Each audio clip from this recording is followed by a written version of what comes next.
ನೋಡಲಾಗದು ಮಕ್ಕಳಿರ ಕುಲಗೇಡಿಗರ ಕಪಟವನು. ನಮ್ಮನು ನೋಡಿ ಮರೆವುದು ಪಾಂಡುವೆಂದಿಹುದಂಧ ಭೂಪತಿಯ. ನಾಡೆ ನೊಂದವು ತಾಯೆ ಬಾ ಮಗ ಮಾಡಿದ ನನುಚಿತ ಕರ್ಮವೆಲ್ಲವ ಮಾಡಿದೆನು. ತಾನೆಂದಳ ದ್ರೌಪದಿಗೆ ಗಾಂಧಾರಿ.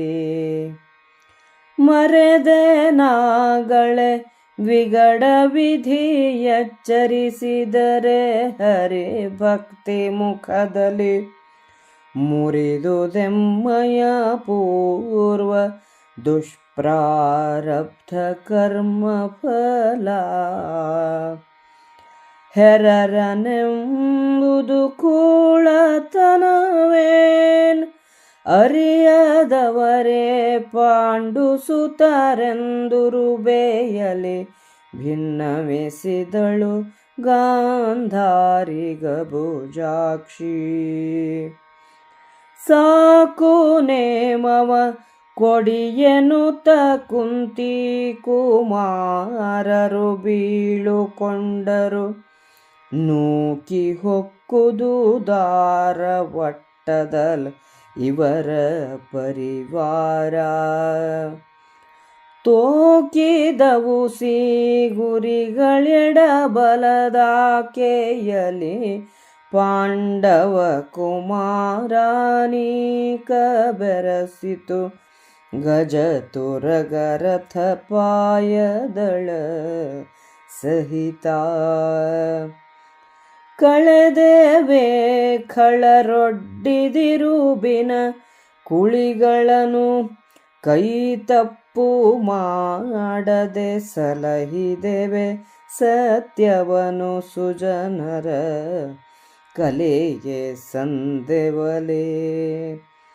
ಕಳವಳದ ಕಡುಗಡೊಳಾಳದೆ ಸುಳಿದೆವೆತ್ತಲೋ ಶಿವ ಶಿವ.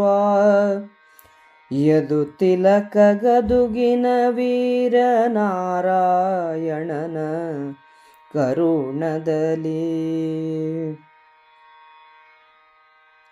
ಗಾಂಧಾರಿಯು ಪಾಂಡವರಿಗೆ, ಮಕ್ಕಳೇ, ನನ್ನ ಪತಿಯನ್ನು ನಿಮ್ಮ ತಂದೆಯಾದ ಪಾಂಡುವೆಂದೇ ಭಾವಿಸಿ ಕುಲಗೇಡಿಗಳಾದ ನಮ್ಮ ಮಕ್ಕಳ ವಂಚನೆಯನ್ನು ನಮ್ಮನ್ನು ನೋಡಿ ಮರೆಯಿರಿ ಎಂದು ಹೇಳಿದಳು.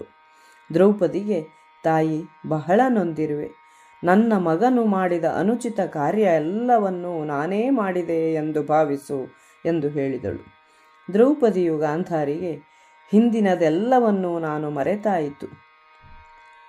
ಪೂರ್ವಕರ್ಮವು ಪ್ರಾರಬ್ಧವಾಗಿ ಪರಿಣಮಿಸಿದಾಗ ಹರಿಭಕ್ತಿಯಿಂದ ನಾನು ಪಾರಾದೆ. ನಮ್ಮ ಪ್ರಾರಬ್ಧಕ್ಕೆ ಇನ್ನೊಬ್ಬರನ್ನು ನಿಂದಿಸುವುದು ನೀಚತನ. ಪಾಂಡವರೇನೋ ತಿಳಿಗೇಡಿಗಳಲ್ಲ ಎಂದು ಹೇಳಿದಳು. ನಮಗೆ ಹೊರಡಲು ಅಪ್ಪಣೆಯನ್ನು ಕೊಡಿ ಎಂದು ಪಾಂಡವರು ಧೃತರಾಷ್ಟ್ರ ಗಾಂಧಾರಿಯರಿಂದ ಬೀಳ್ಕೊಂಡು ಅರಮನೆಯ ಮುಖ್ಯದ್ವಾರದಿಂದ ಹೊರಟರು. ಅವರ ಎಡಬಲದಲ್ಲಿ ಚಾಮರಗಳು ಬೀಸುತ್ತಿದ್ದವು. ಅವರ ಎಡಬಲದಲ್ಲಿ ಪಾಂಡವರ ಕುಮಾರರೂ ಸೈನ್ಯವೂ ಬರುತ್ತಿದ್ದವು. ಪಾಂಡವರು ದುಷ್ಟರಾದ ಕೌರವರು ತೋಡಿದ್ದ ಗುಂಡೆಗಳನ್ನು ತಪ್ಪಿಸಿಕೊಂಡೆವು. ಸತ್ಯವನ್ನು ತಪ್ಪದೇ ಪರಿಪಾಲಿಸಿದೆವು. ಸಜ್ಜನರ ಮಾರ್ಗದಲ್ಲಿ ನಡೆದೆವು. ಕಳವಳದ ಸಮುದ್ರದಲ್ಲಿ ಬೀಳದೆ ಯದುಕುಲ ತಿಲಕನಾದ ಶ್ರೀಕೃಷ್ಣನ ಕರುಣೆಯಿಂದ ಹಿಂತಿರುಗಿದೆವು ಎಂದು ಸಂತೋಷಪಟ್ಟರು. ಇಲ್ಲಿಗೆ ಸಭಾಪರ್ವದ 16ನೆಯ ಸಂಧಿ ಮುಕ್ತಾಯವಾಯಿತು.